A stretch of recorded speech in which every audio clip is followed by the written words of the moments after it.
What up, squad? Welcome back to the channel. So look, I'm gonna jump right into this one today. So this is the video I wish I would have found when I was overweight and depressed, and I was looking for guidance. When I was looking for someone who can speak to my pain, someone who can inspire me to take action. This is my attempt at that. So I hope this video meets you at a place where you're ready to take action, and it gives you exactly what you need. All right. So first and foremost, I know that there's many types of depression. I'm not talking about the chemical depression. I'm talking about what they call situational depression. Depression that is caused by just scenarios in your life. I like to say depression that is caused by the decisions you make on a day-to-day basis, right? These scenarios are the result of the decisions you make. So specifically talking about this type of depression, I'm about to close my eyes right now, and I'm going to channel the emotions, the frustrations of Fat Brix. He dealt with a lot, right? He had a very interesting family dynamic.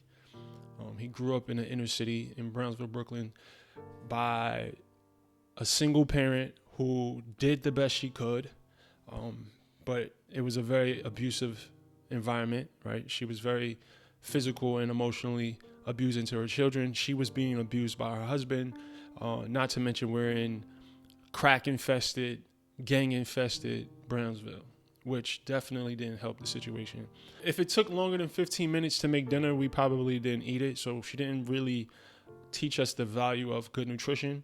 So that's another part of the equation that led me to being 360 pounds and depressed with all these psychological issues. So that's just a quick background on me. I managed to dig myself out of that dark hole. And I do believe that anybody watching this can do the same thing. It takes some work, though. It takes work. I'm not going to sit here in front like it's easy. It's definitely work, but it can be done. Look, squad, it's 3 a.m. I'm tired as hell. I'm editing this video right now. Please smash that like button. It's also not one of those videos that's going to be real popular, and I need this information to reach the people who need it. So hit the like button. It really helps the engagement. It really helps the channel and the video reach more people. Thanks in advance. So I'm going to talk about this topic from the perspective of what I would do if I was to rewind the clock 7 years, knowing what I know now.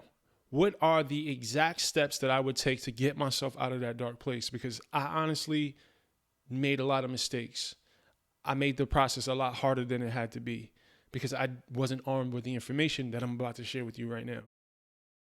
So I think the key, right, the first thing you need to do if you find yourself overweight, you find yourself depressed, no, you don't need to get all obsessive about losing weight. No, you don't have to find some get-rich-quick scheme. No, you don't have to find some woman to make you feel better. No, that's not the answer.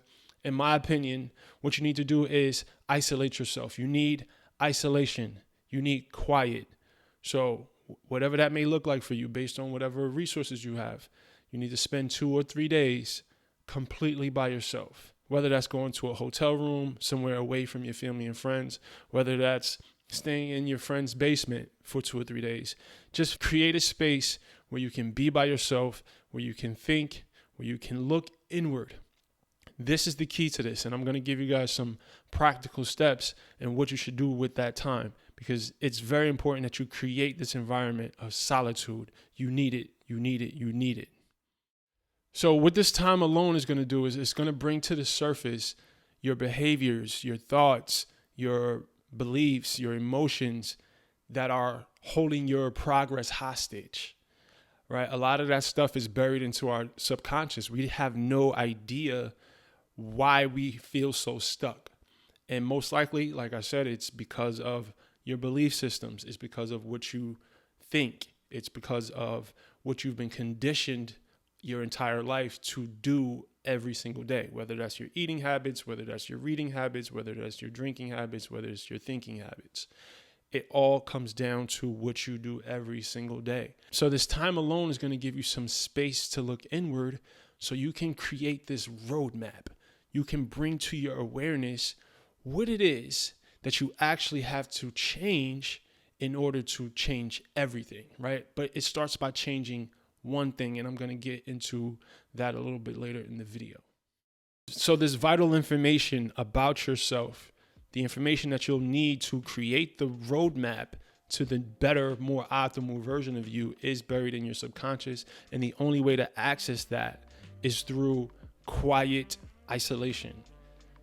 That it will include, and not limited to, meditation, long walks where you're just thinking, reading, right? You want to read material that's going to teach you the tools that's going to allow you to access these parts of you, that's going to allow you to access your behavior patterns, your thought patterns that are buried in your subconscious. You have to learn how to do this. It's not something that's automatic. And I do have a list of books, suggested books that I've read personally in the description below that will help you on this journey. So you create this isolation, right? You create this space for yourself.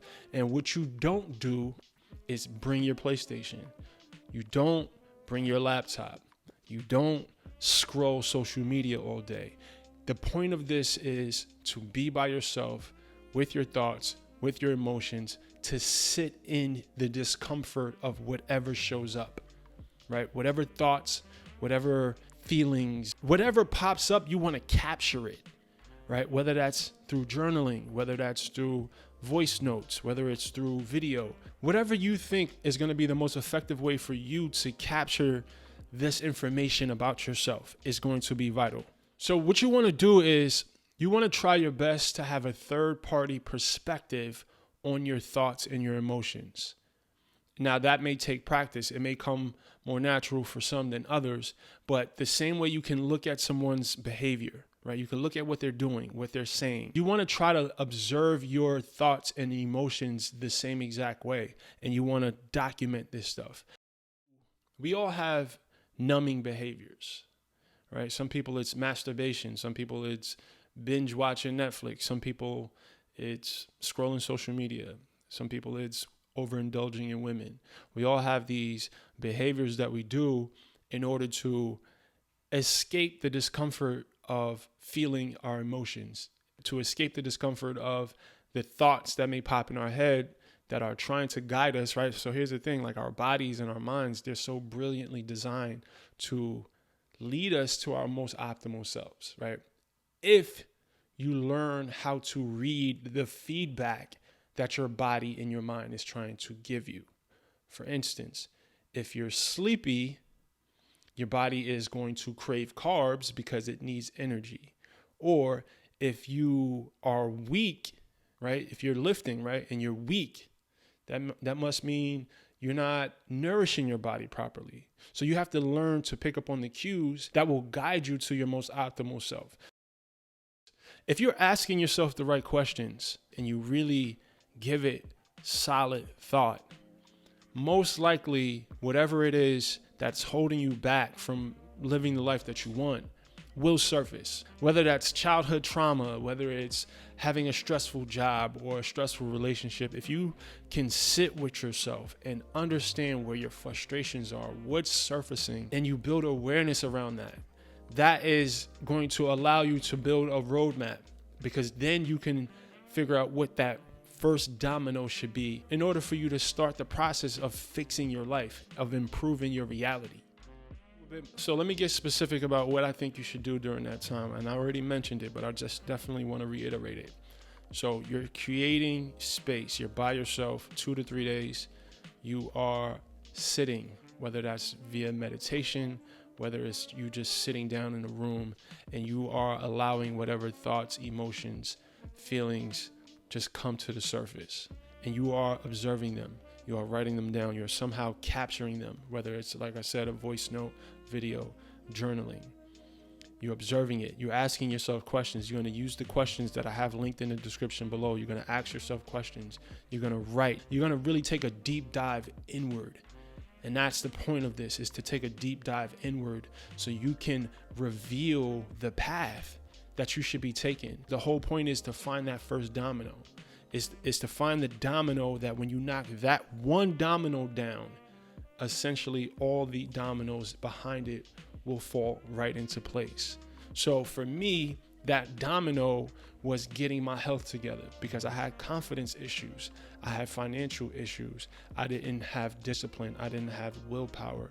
I didn't have relationship skills. I didn't have all the things that my weight loss journey taught me, in which I then applied to other areas of my life. But that first domino for me was getting my health and my weight under control. You sat with yourself for 2 to 3 days. You identified that a big source of the stress in your life is your unresolved childhood traumas. Then you know your first domino is not to try to lose weight, is not to, go on a crazy diet or whatever, right? Your first domino is to seek therapy, is to seek counseling. Because what can happen is you start to heal that childhood trauma, and then all of a sudden now you have the space, you have the inspiration, you have the room, the mental RAM to really dedicate yourself to your weight loss journey. And then boom, your first domino was therapy. You healed your childhood trauma. That created some space in your life, that allowed some inspiration to come through, that gave you some room to be consistent. And it also cleared your mind so that you can see the value of prioritizing your health, right? So that one domino led to weight loss. Let's say you, after 2 to 3 days, you figure out, man, I'm stressed out because my job. I hate my job. I don't feel purpose. I don't feel fulfilled. So I'm stressed, right? So let's say you figure that out. Then you know your first domino is, I need to figure out a way to shift careers. Now, let's say you do shift careers. Your stress level now is reduced by 50%, which in turn may lead to your stress eating being reduced by 50%, which by default will allow you to lose body fat, will allow you to lose weight. So again, your domino wasn't going straight to the gym and dieting. Your domino was, let me address my job issue. Let me find some fulfillment in my life. Let me lower my stress levels, which will allow me to, again, not stress eat, more time, more energy to prioritize my health and fitness.